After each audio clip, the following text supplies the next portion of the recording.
Good afternoon everyone. Rishabh, बाकी सबको join करने बोलो जल्दी। Yes ma'am.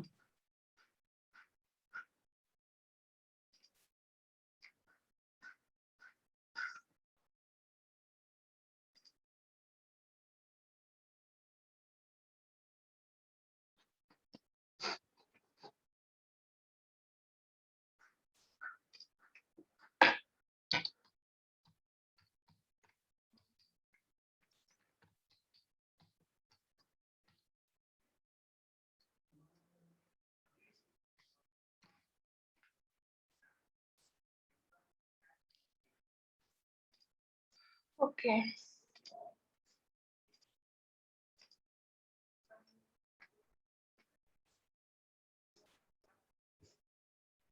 थोड़ा सा वेट करते हैं और एक दो जन ज्वाइन करता है तो फिर स्टार्ट करते हैं।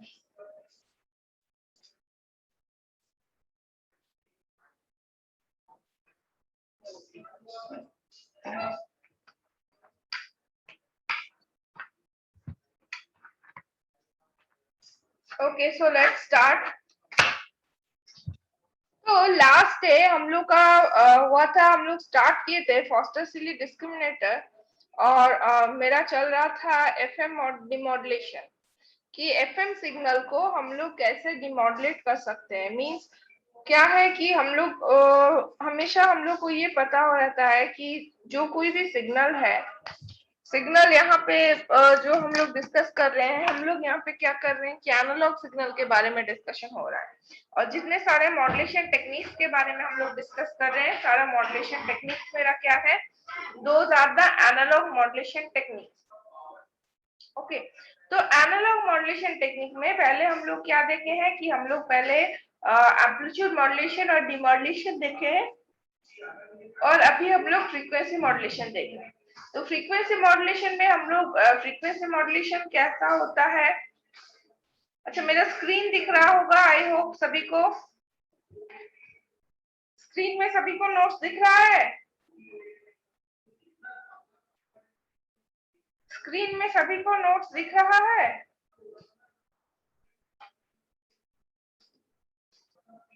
Okay, fine. सो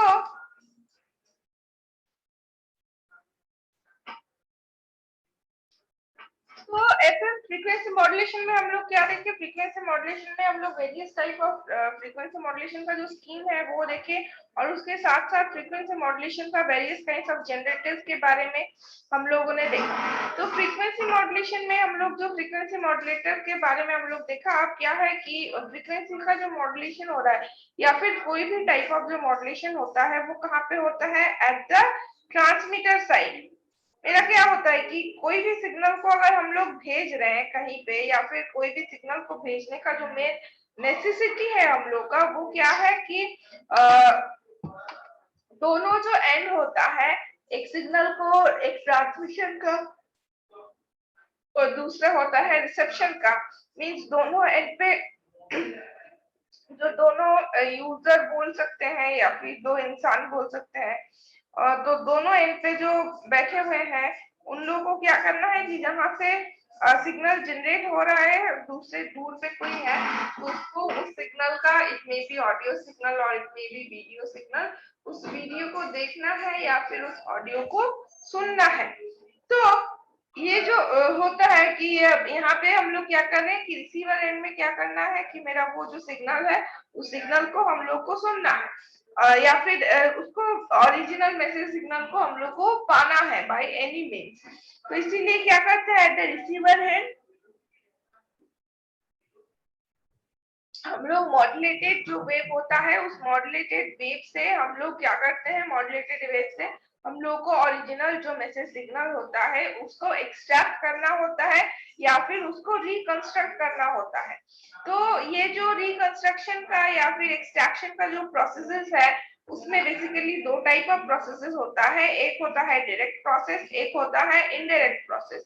तो जो डायरेक्ट प्रोसेसेस है, डायरेक्ट प्रोसेस में हम लोग देखे हैं कि there are 2 or 3 type of direct processes are there, जिसपे हम लोग स्लोप डिटेक्टर पहले पढ़े हैं, उसके बाद हम लोग बैलेंस स्लोप डिटेक्टर पढ़े हैं, और अभी जो थर्ड हम लोग पढ़ेंगे that will be my phase discriminator, जिसको हम लोग और एक नाम से जानते हैं, that is known as the Foster Seeley discriminator.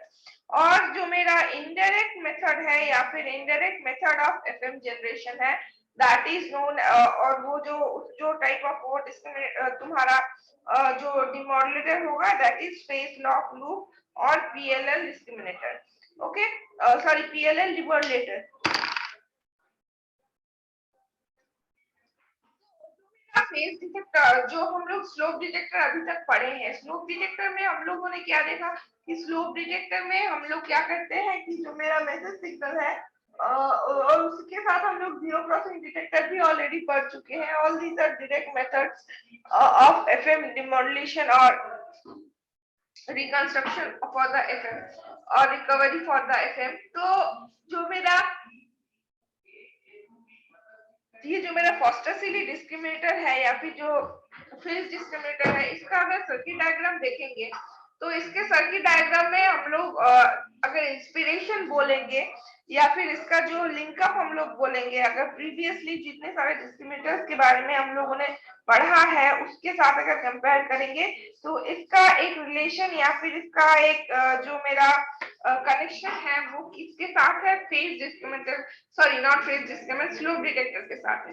तो स्लोप डिटेक्टर में भी हम लोग क्या किए हैं, ऑलरेडी दो टाइप ऑफ स्लोप डिटेक्टर पढ़े हैं। एक है मेरा normal slope detector and second one is balance slope detector. तो मेरा जो नॉर्मल स्लोप डिटेक्टर का सर्किट था, उस स्लोप डिटेक्टर के सर्किट में हम लोगों ने क्या देखा था कि हम लोग क्या करते थे, जस्ट अ सेकेंड,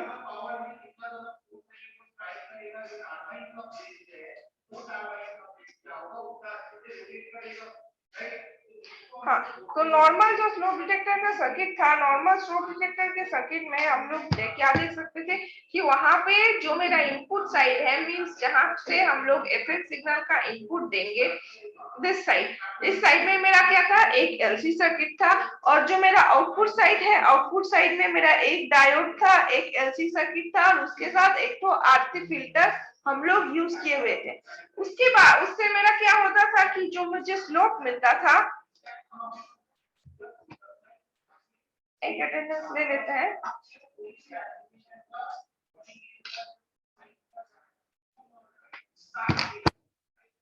और उससे क्या होता था कि जो अगर हम लोग ड्रॉ करना चाहेंगे,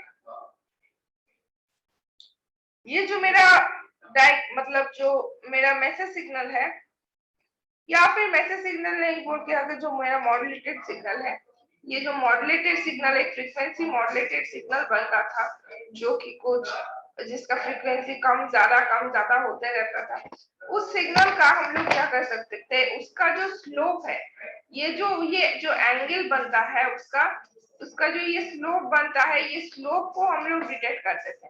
इसीलिए जो मेरा नॉर्मल स्लोप डिटेक्टर का सर्किट था, उसका जो डायग्राम था वो कुछ इस तरीके से देखने में था कि यहाँ से इसका जो स्लोप बन रहा है, इस स्लोप को हम लोग डिटेक्ट करते थे। Whereas in the balance slope detector, balance slope detector में हम लोग क्या देखे थे कि मेरा जो डायोड का यूज होता था वो दो डायोड का यूज होता था।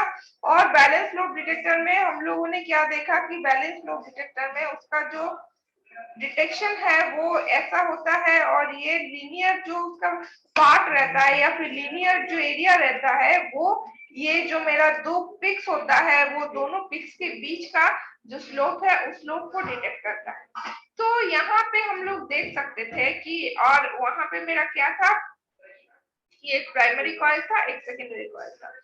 तो यहाँ पे हम लोग देख सकते हैं कि जो मेरा फॉस्टर-सिली डिस्क्रिमिनेटर है या फिर जो फेज डिटेक्टर है, इसमें मेरा क्या है, फेज डिटेक्टर में यहाँ पे भी तो ये क्या है कि मेरा जो नॉर्मल स्लोप डिटेक्टर था उसके साथ इसका बहुत सारा सिमिलरिटीज है। वहां पे जैसे मेरा क्या बोलेंगे, जैसे मेरा डायोड दो यूज हो रहा था, यहाँ पे भी दो डायोड यूज हो रहा है, लेकिन थोड़ा बहुत डिफरेंस है और वो ये है कि यहाँ पे एक तो L3 यूज किया गया है और यहाँ पे भी सेंटर टैपिंग किया गया है और कैपेसिटर का जो अरेंजमेंट से, वो कैपेसिटर का अरेंजमेंट थोड़ा डिफरेंट है with comparison with balance slope detector. तो लेट्स सी अच्छा, इसको थोड़ा छोटा कर देते हैं सो दैट तुम लोग एज वेल एज देख पाओ। आई डोंट अच्छा, बहुत ज्यादा अगर छोटा हो जाएगा, देखने में प्रॉब्लम होगा तुम लोग को स्क्रीन पे, तो मेरे को प्लीज बताना, फिर हम उसको बड़ा कर देंगे। ओके, हम इसको छोटा किए ताकि तुम लोग सर्किट के साथ साथ, मतलब ये सर्किट भी हम लोग साइड बाय साइड तुमको समझा पाए। तो देखो क्या बोला गया है, if we compare the circuit with the balance load detector, if we compare the circuit with the balanced loop detector circuit, then we will find that the diode and the load arrangement is same। कि यहाँ पे भी दो diode use हुआ है और यहाँ पे जो आरसी फिल्टर का यूज था वो भी बैलेंस लूप डिटेक्टर में जैसा था, यहाँ पे भी in the phase discriminator it's same and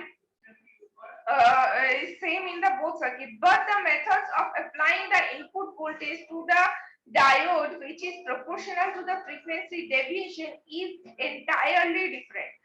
तो यहाँ पे क्या बोला है हम कि जो मेरा कैपेसिटर का अरेंजमेंट है वो थोड़ा डिफरेंट है। तो कैपेसिटर मेरा क्या कर रहा है, वहां पे हम लोग क्या बोले कि एलसी सर्किट यूज हो रहा है, मींस यहाँ पे और जो सेकेंडरी कॉइल के साथ जो कैपेसिटर्स मेरा एडेड था या फिर सेकेंडरी सर्किट के साथ जो मेरा कैपेसिटर यहाँ पे कनेक्टेड था, वो मेरा क्या था, वो मेरा इनपुट जाता था या फिर वो कुछ कैपेसिटर्स था जिसके थ्रू डायोड में इनपुट मेरा जाता था।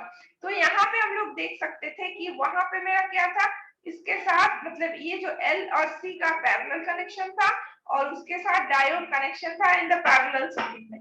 लेकिन यहाँ पे देखो क्या है, एक जो ये L3 है दैट इज एक्स्ट्रा, मतलब जो मेरा स्लूप डिटेक्टर में L3 यूज नहीं होता है, ऊपर से ये जो C1, C2 और CP जो है, ये तीनों कैपेसिटर का arrangement is different for the phase discriminator और Foster series discriminator with comparison to the balanced load detector।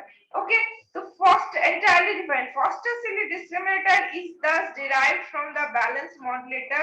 तो इसीलिए हम लोग क्या बोलते हैं कि फॉस्टर सीरीज डिस्क्रिमिनेटर या फिर जो फेज डिस्क्रिमिनेटर है, इसका जो कॉन्सेप्ट है वो डिराइव किया गया है, मतलब जो बैलेंस लोड डिटेक्टर का जो आउटपुट है या फिर बैलेंस लोड डिटेक्टर का जो कॉन्सेप्ट है उसके ऊपर मॉडिफाई करके या फिर उसका जो मॉडिफाइड वर्जन जो हम लोग को मिल रहा है, that is only the balance, that is only the phase discriminator, और else we can say that is known as the Foster series discriminator। ठीक है।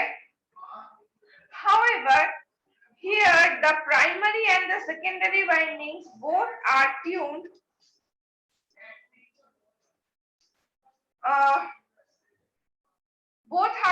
to the same center frequency fc of the incoming signal।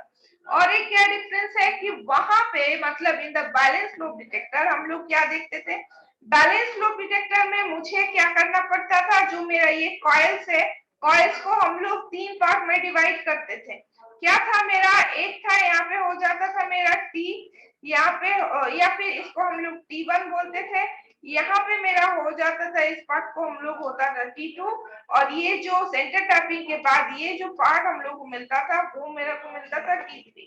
और हम लोग जो ये तीनों जो पार्ट्स होता था उसको हम लोग कैसे हम लोग उसका ट्यूनिंग करते थे।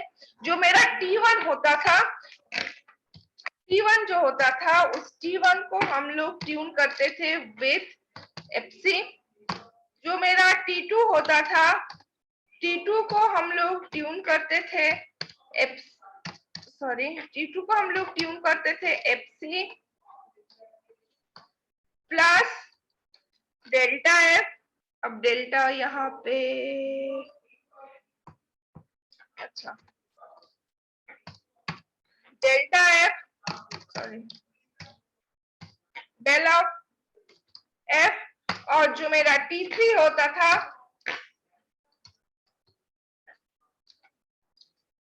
T3 को हम लोग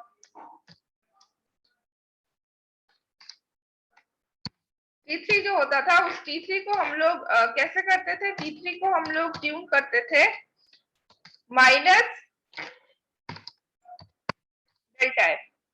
ठीक है, ये मेरा तीनों अलग अलग फ्रीक्वेंसी में हम लोग क्या करते थे in the balance loop detector, ये जो प्राइमरी और सेकेंडरी कॉइल मिला के जो 3 अलग अलग कॉइल्स हम लोग को मिलता था, उस तीनों अलग अलग कॉइल्स को हम लोग ट्यून करते थे, जो कि एक बहुत कॉम्प्लिकेटेड प्रोसेस था, क्योंकि जो मेरा FC प्लस, एक तो डेल्टा F का जो वैल्यू था वो काफी स्मॉल था, और इसीलिए FC प्लस डेल्टा एफ या फिर FC माइनस डेल्टा एफ, ये जो फ्रीक्वेंसीज होते थे, ये फ्रीक्वेंसीज में डिफरेंस, सॉरी, उन फ्रीक्वेंसीज में डिफरेंस बहुत कम होते थे, और ये जो दोनों या फिर तीनों जो साइड बाय साइड 3 जो इंडक्टर्स हम लोग को मिलता था, वो तीनों इंडक्टर में ये बहुत नियर बाय फ्रीक्वेंसी को ट्यून करना हम लोग के लिए बहुत डिफिकल्ट हो जाता था।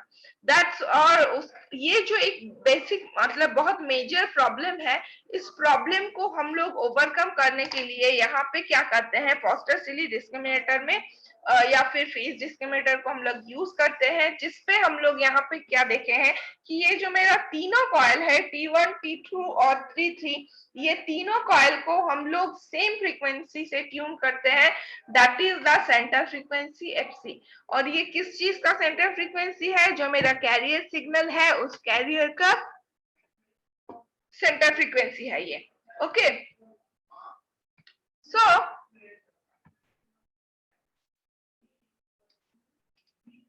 ओके, तो ये जो तीनों मेरा हम लोग देख पा रहे हैं, ये जो तीनों सिग्नल है, तीनों को किसमें centre frequency FC of the incoming signal. यहाँ पे इनकमिंग सिग्नल कौन है, incoming signal is the modulated signal, मतलब फ्रीक्वेंसी मॉड्यूलेटेड, मतलब यहाँ पे इनकमिंग में हम लोग क्या दे रहे हैं, FM इनपुट, मतलब जो फ्रीक्वेंसी मॉड्यूलेटेड वेव है, उस फ्रीक्वेंसी मॉड्यूलेटेड वेव को हम लोग ऐसे इनपुट सिग्नल दे रहे हैं। और फ्रीक्वेंसी मॉड्यूलेटेड वेव कौन सा वेव होता है, हम लोग हमेशा बोलते हैं any kind of modulated wave is a modified carrier, और modified carrier जो होता है, तो obviously carrier का जो सेंटर फ्रीक्वेंसी था वो मेरा कितना था, FC, और तो यहाँ पे भी जो, और उसे FC के बाद जब हम लोग फ्रीक्वेंसी मॉड्यूलेट करते हैं या फिर फ्रीक्वेंसी मॉड्यूलेशन का जो प्रोसेस होता है, उसमें क्या होता है, फ्रीक्वेंसी या तो FC के ऊपर बढ़ता है या फिर FC से घटता है, ऐसे फ्रीक्वेंसी मॉड्यूलेशन का दिस इज द कॉन्सेप्ट। तो इसीलिए उसका भी जो सेंटर फ्रीक्वेंसी होता है FM सिग्नल का,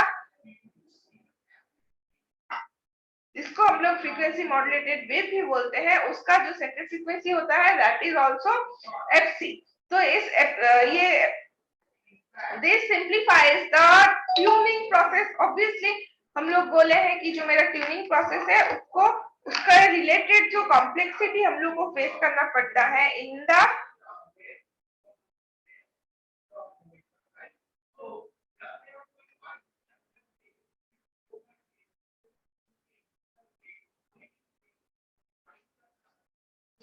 इसके वजह से जो बैलेंस लूप डिटेक्टर में ये जो नियर बाय फ्रीक्वेंसीज को ट्यून करना पड़ता है, इसके वजह से जो कॉम्प्लेक्सिटी सभी को फेस करना पड़ता है in the balance loop detector, इस प्रोसेस का इट्स अ हरक्यूलियन टास्क हम लोग बोल सकते हैं। तो इस प्रोसेस को या फिर ये जो टास्क है, इस टास्क को सिंप्लीफाई करने के लिए ही क्या है कि फेज डिस्क्रिमिनेटर का इन्वेंट किया गया है। ओके,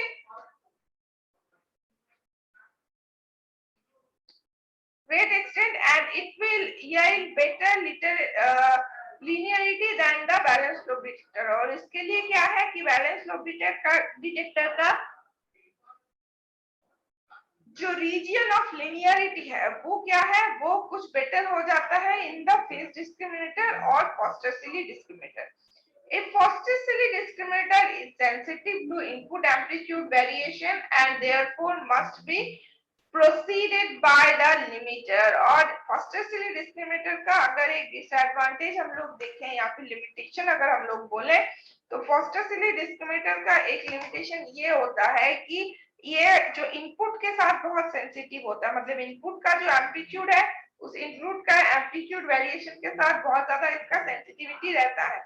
तो बाय चांस, ऑल्दो इसका चांसेस कम होता है, बट ऑल्दो बाय चांस क्या होता है कि अगर मेरा फॉस्टर मतलब जो FM इनपुट हम लोग दे रहे हैं at the input side of the Foster Seeley discriminator, उसमें आइडियली एम्पलीट्यूड में कोई वेरिएशन नहीं आना चाहिए, लेकिन बाय चांस अगर उसका एम्पलीट्यूड एम्पलीट्यूड में जो मेरा फ्रीक्वेंसी मॉड्यूलेटेड वेव का जो एम्पलीट्यूड कांस्टेंट एम्पलीट्यूड होना चाहिए, अगर by chance in any case अगर वो नहीं होता है तो उस कंडीशन में क्या होता है कि यहाँ पे हम लोग को एक लिमिटर लगाना पड़ता है। मतलब एक स्टैंडर्ड एम्पलीट्यूड के बाहर का कोई अगर कोई भी पर्टिकुलर इंस्टेंस में अगर एम्पलीट्यूड का वैल्यू अगर वेरी कर जाएगा तो उसमें एक लिमिटर लगाना होता है, उस वैल्यू को वो नलिफाई कर देगा या फिर कैंसिल आउट कर देगा।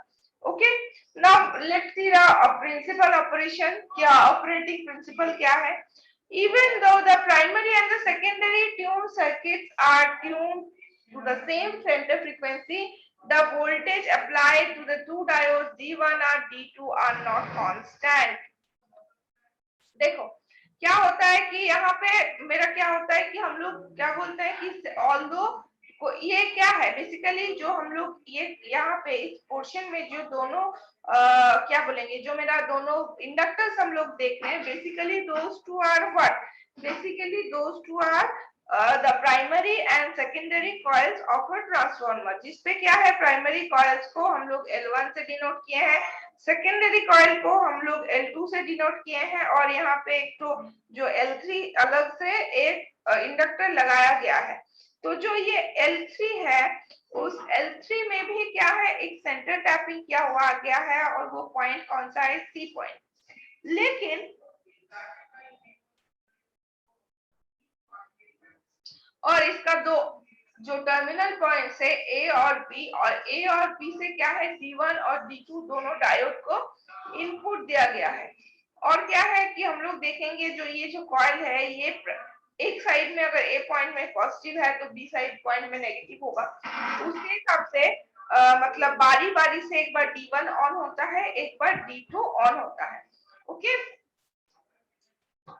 तो क्या है कि ऑल्दो हम लोग यहाँ पे जो मेरा L1 एंड L2 है दोनों को हम लोग अलग अलग सेम फ्रीक्वेंसी में ही ट्यून कर चुके हैं, बट स्टिल क्या होता है कि दोनों साइड में जो मेरा क्या बोलेंगे जो दोनों डायोड लगा हुआ है D1 एंड D2, दोनों डायोड का जो मेरा इनपुट वोल्टेज होगा वो सेम नहीं होता है। और क्योंकि दोनों डायोड जो है दोनों डायोड का जो इन जनरल रेजिस्टेंस है बोथ आर नॉट सेम, और जो मेरा बहुत थोड़ा बहुत जो फ्रीक्वेंसी में जो भी फ्लक्चुएशंस होते हैं उसके हिसाब से थोड़ा बहुत उसमें जो मेरा अप्लाइड वोल्टेज है अप्लाइड वोल्टेज में fluctuations आते हैं। So they may vary depending on the frequency on the input signal, and this is due to the change in phase shift between the primary and secondary winding depending on the input frequencies. Obviously बोले कि जो input frequency के हिसाब से इसमें primary और secondary windings में थोड़ा बहुत चेंज होने के कारण D1 और D2 का जो applied voltages है दोनों में difference आ सकता है। If दोनों में डिफरेंस आ सकता है। So at F in equals to F C. तो अब हम लोग क्या कर रहे हैं कुछ कुछ कंडीशंस हम लोग देखेंगे कि किस कंडीशन में ये जो डिस्क्रिमिनेटर है वो कैसे बिहेव करेगा। तो एट फर्स्ट अगर हम लोग देखते हैं at F in is equals to F C, मतलब जो मेरा इनपुट वोल्टेज इनपुट फ्रीक्वेंसी है वो अगर कितना है सेंटर फ्रीक्वेंसी के समान है या equal to center frequency है, the individual output voltage of the two diodes will equal and opposite the output is, and finally the output voltage is 0. Obviously जब क्या है ये दोनों मेरा एकदम सेम है, मतलब ये जो कॉइल्स है जो इनपुट है इनपुट का जो फ्रीक्वेंसी है उसके साथ और इनपुट का फ्रीक्वेंसी हम लोग क्या बोलते हैं कि उसपे हम लोग हमेशा सेंटर फ्रीक्वेंसी देते हैं। तो अगर इनपुट का फ्रीक्वेंसी सेंटर फ्रीक्वेंसी के समान है और जो मेरा L2 कॉइल है उसपे भी एकदम सेम फ्रीक्वेंसी इंड्यूस हुआ है तो ऑब्वियसली हम लोग क्या बोलेंगे कि डायोड D1 और D2 का जो अप्लाइड वोल्टेज है जो इनपुट वोल्टेज है वो एक समान है। तो ऑब्वियसली अगर इसके लिए मेरा इनपुट वोल्टेज है V1 और इसके लिए अगर इनपुट वोल्टेज है V2 तो V1 इक्वल्स टू V2 और जो टोटल आउटपुट है वो नलिफाई होके हो जाएगा मेरा 0। देखो वही चीज को हम लोग यहाँ पे लिखे हुए हैं। So our कंडीशन क्या है, ये तो था मेरा F in equals to F C, जब मेरा इनपुट फ्रीक्वेंसी क्या है, सेंटर फ्रीक्वेंसी के समान है और इक्वल है।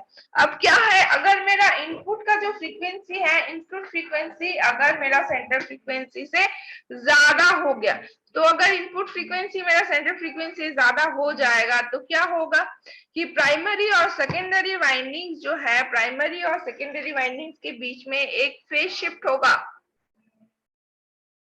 और वो फेज शिफ्ट कैसे होगा कि D1 मेरा रहेगा D2 से ज्यादा, क्योंकि यहाँ पे पॉजिटिव है और यहाँ पे नेगेटिव है, और अगर दोनों इक्वल नहीं है तो यहाँ पे एक फेज शिफ्ट होगा जो कि D1 में ज्यादा रहेगा और D2 में कम होगा।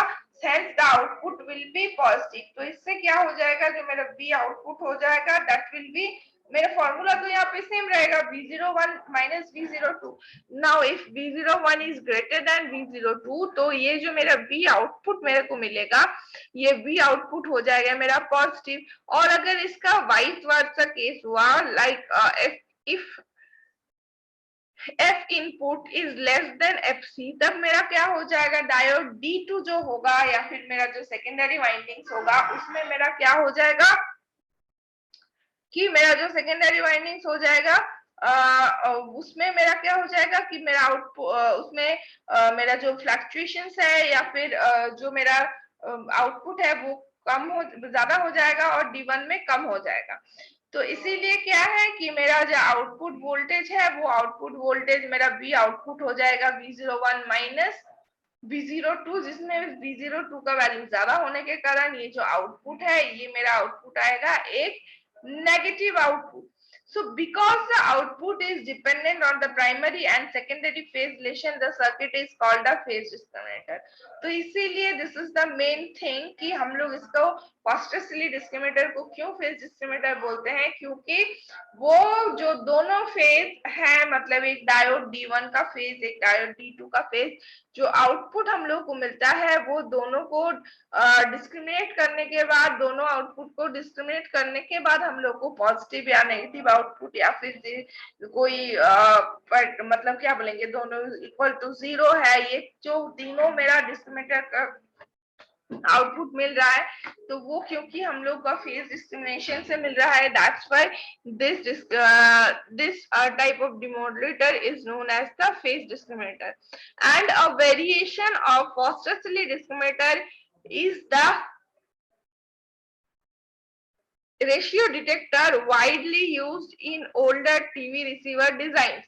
और जो मेरा पुराना टीवी रिसीवर्स है, इस सब में इसको बहुत ज्यादा यूज किया गया है। And primary advantage of the radio detector is that no limiter is needed. और यहाँ पे कोई भी लिमिटर का जरूरत हम लोग को नहीं पड़ता है, ठीक है। अगर ये होता है तो पड़ता है, अदरवाइज नॉर्मली जनरली नहीं पड़ता है। अब अगर फ्रीक्वेंसी रेंज अगर हम लोग देखेंगे तो हम लोग क्या बोले थे कि मेरा जो क्या बोलेंगे, जो मेरा ये था बैलेंस लोब डिटेक्टर था, उस बैलेंस लोब डिटेक्टर का जो आउटपुट था उसको हम लोग क्या बोले हैं कि उससे मेरा क्या है, ये जो फेज डिस्क्रिमिनेटर है इसका जो आउटपुट का जो रेंज है, इसका जो लीनियरिटी का रेंज है वो बहुत बेटर हुआ है। तो अगर हम लोग देखेंगे कि ये काफी बेटर हुआ है, तो यहाँ पे हम लोग को ये यूजफुल रेंज देखना पड़ेगा। This is the range. So यहाँ पे हम लोग देख सकते हैं कि जहाँ पे यहाँ से लेके यहाँ तक था, और लिनियरिटी का जो रेंज था वो यूजफुल रेंज काफी बढ़ा है। एंड एडवांटेजेस अगर देखें, it is more easy to align. Obviously जो ट्यूनिंग था कि दो मतलब 3 नियर बाई कॉइल्स को हम लोग को बहुत नियर बाई फ्रीक्वेंसीज में ट्यून करना पड़ता था, जिसके लिए जो हैजर्ड्स हम लोग को फील करना पड़ता था वो हैजर्ड्स यहाँ पे नहीं फेस करना पड़ता है हम लोग को। So obviously that is a very much advantageous thing। तो इसीलिए क्या है कि one of the most important advantage of phase discriminator is that कि it is more easy to align or tune than the balanced lobe detector, as there are only 2 tune circuit and both are to be tuned at the same frequency FC, obviously। And second point or second advantage of a phase discriminator is that the linearity is better, This is because the operation of the circuit is more dependent on the primary to the secondary phase relationship, which is very much linear. और यहाँ पे हम लोग क्या देख सकते हैं कि प्राइमरी कॉइल और सेकेंडरी कॉइल का जो रिलेशनशिप है वो रिलेशनशिप लीनियर होने के कारण जो मेरा फेज डिस्क्रिमिनेटर का जो मतलब लीनियरिटी का जो रीजन होता है वो काफी ज्यादा होता है और एक बहुत क्या बोलेंगे एक बैलेंस्ड या फिर एक बहुत एक इफेक्टिव लीनियर रीजन मिलता है in the phase discriminator output के लिए। नाउ ड्रॉबैक्स, अगर ड्रॉबैक्स में देखेंगे तो एक ही प्रॉब्लम है, दैट इज एम्पलीट्यूड लिमिटिंग। ये बात हम लोग पहले भी बोल चुके हैं कि जो मेरा वन ऑफ जो सिंगल जो मेरा डिसएडवांटेज है of the phase discriminator is that कि इसका जो इनपुट का जो एम्पलीट्यूड होता है, इनपुट का एम्पलीट्यूड के साथ जो मेरा आउटपुट है उसका जो प्रोसीड्यूर्स है उसमें तुम्हारा बहुत ज्यादा उसमें उसके साथ रिलेटिव है चीजें, और जिसके कारण क्या होता है कि अगर ज्यादा फ्रीक्वेंसी मतलब सॉरी ज्यादा एम्पलीट्यूड में वेरिएशन आता है द इनपुट साइड, उसमें क्या होता है डायरेक्टली आउटपुट में उसका वो रिफ्लेक्ट करता है जो कि नहीं होना चाहिए। तो इसीलिए यहाँ पे हम लोग को एम्पलीट्यूड लिमिटर यूज करना पड़ता है। So it does not provide amplitude limiting. So in the presence of noise or any other spurious amplitude variation, the demodulator output responds to them and produce errors. तो इसके कारण क्या होता है, क्योंकि यहाँ पे एम्पलीट्यूड लिमिटिंग नहीं होता है तो यहाँ पे एरर प्रोड्यूस होने का एक काफी अच्छा खासा चांसेस होता है। So this is all about frequency discriminator. Anybody has any doubt? Anybody has any doubt?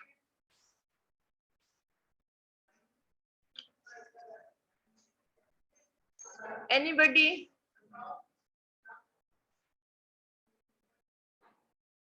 Okay. So next we will go for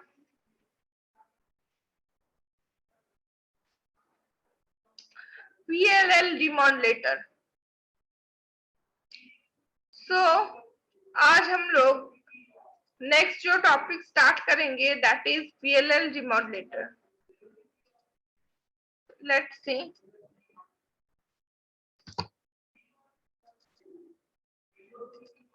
Just a second.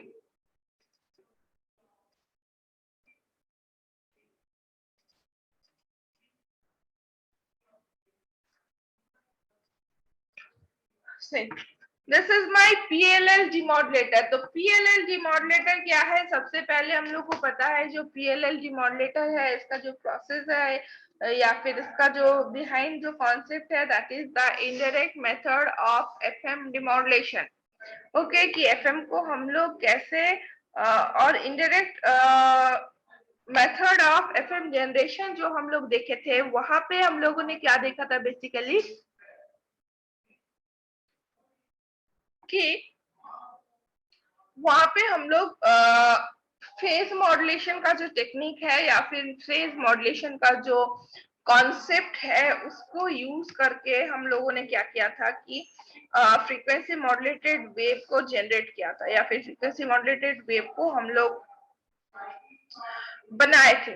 तो ऑब्वियसली जो मेरा PLL मॉड्यूलेशन होगा या फिर जो मेरा indirect method of frequency modulation होगा उस पे भी हम लोग देखेंगे कि यहाँ पे भी फेज जो है मेरा सिग्नल का जो फेज है या फिर फेज मॉड्यूलेशन का जो कॉन्सेप्ट है उसका एक अच्छा खासा यूज हो रहा है। इनफैक्ट इसीलिए इसको indirect method of FM demodulation भी बोला जाता है। तो देखो क्या बोला गया है कि एक phase loop is primarily used in tracking the phase and frequency of the carrier component of an incoming FM signal.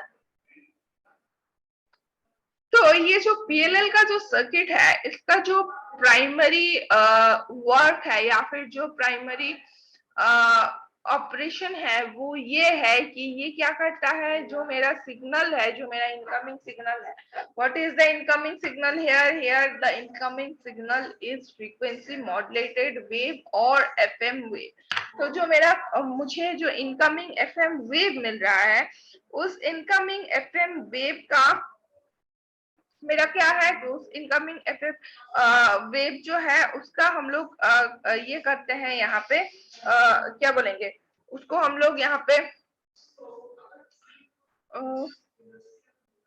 उसका जो फेज और फ्रीक्वेंसी है, इस फेज और फ्रीक्वेंसी को हम लोग यहाँ पे डिटेक्ट करते हैं।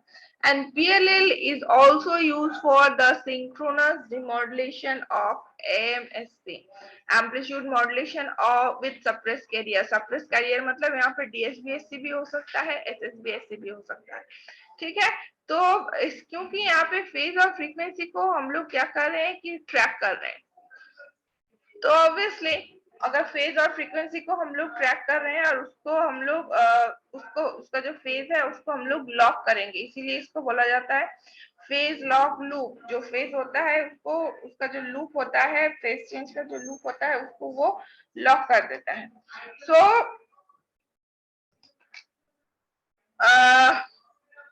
और ये सिंक्रोनस डिटेक्शन में भी यूज होता है। तो सिंक्रोनस डिटेक्शन कहाँ पे होता है, सिंक्रोनस डिटेक्शन में हम लोग क्या बोलते हैं, सिंक्रोनस डिटेक्शन जो होता है उस पे हम लोग हमेशा ये बोलते हैं कि वहां पे जो मेरा रिसीवर साइड होता है, रिसीवर साइड में हम लोग क्या करते हैं कि एक या फिर जब डिमॉड्यूलेशन करते हैं तो वहां पे हम लोग क्या करते हैं, एक लोकली जनरेटेड कैरियर हम लोग वहां पे जनरेट करते हैं, और उसको जो लोकली जनरेटेड जो कैरियर है उसके साथ जो सिग्नल हम लोग रिसीव किए हुए हैं उसका फेज और फ्रीक्वेंसी को हम लोग उस कैरियर का फेज और फ्रीक्वेंसी के साथ हम लोग उसको, या फिर एम्पलीट्यूड के साथ उसको हम लोग सिंक्रोनसली या फिर उसका मैचिंग हम लोग करते हैं। तो मैचिंग करके उसको हम लोग कैंसल आउट करते हैं। तो इसीलिए ये जो हम लोग बोल रहे हैं कि और ये जो मेरा PLL है, PLL क्या करता है, उस फेज और पर्टिकुलर फ्रीक्वेंसी का जो वैल्यू है उसको लॉक करता है। तो इसीलिए क्या है, हम लोग क्या बोलते हैं, PLL is also very useful for the synchronous detection और the synchronous demodulation of AM means DSBSC और SSBSC सिग्नल, ठीक है। और signals with the few cycles और द पायलट कैरियर, ऑब्वियसली मतलब जिस किसी भी सिग्नल में उसका फ्रीक्वेंसी को और फेज को हम लोग को ट्रैक करना है, उसको उसका वैल्यू को हम लोग को नेसेसिटी है, उस जगह पे हम लोग PLL का यूज कर सकते हैं। Further, PLL is also used for the modulation of FM signal in presence of large noise and low signal power। और क्या है कि जो PLL है वो मतलब जो नॉइजी एनवायरनमेंट है, उस नॉइजी एनवायरनमेंट के लिए भी बहुत ज्यादा मतलब क्या बोले, उसमें भी बहुत ज्यादा इसके यूटिलिटी है। क्योंकि नॉइज क्या करता है, नॉइज बेसिकली क्या करता है कि कोई भी जो मेरा सिग्नल है उस सिग्नल का फ्रीक्वेंसी में मतलब कोई भी पैरामीटर्स में वो वेरिएशन ला सकता है। तो मेन जो टारगेट होता है वो होता है एम्पलीट्यूड में। प्लस क्या होता है कि जो मेरा नॉइजेस होते हैं, noises also affect frequencies and phase of that particular waves, जिसके कारण हम और मेरा जो PLL है, PLL क्या करता है, इस चीज को रेस्ट्रिक्ट करता है। क्योंकि PLL में क्या होता है कि मेरा फेज और फ्रीक्वेंसी है जो फाइनली वो लॉक हो जाता है, जिसके कारण क्या होता है कि ये जो नॉइज का जो इफेक्ट होता है उस इफेक्ट को वो ओवरकम कर सकता है। So for this PLL is also used for the demodulation of FM signal in presence of large noise and low signal power।